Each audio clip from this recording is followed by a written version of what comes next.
สบายดีท่านผู้ชมเดี๋ยวนี้แมนเฮาชมการแข่งขันเตะบาลยิงระหว่างสั้นม2และสั้นม3เนาะตอนนี้ยัง0-0เนาะและเฮามาเบิ่งน้ำกันว่าสิเข้าบ่ลูกนี้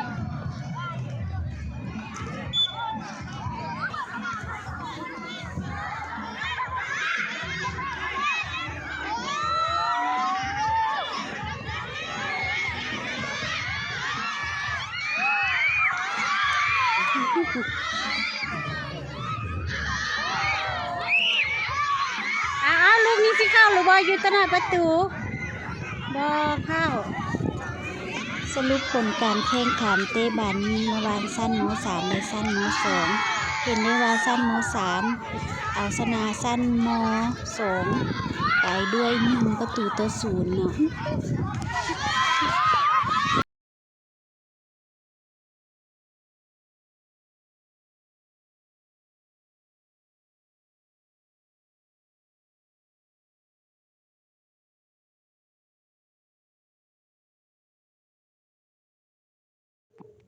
สรุปการแข่งขันเตะบาลยิง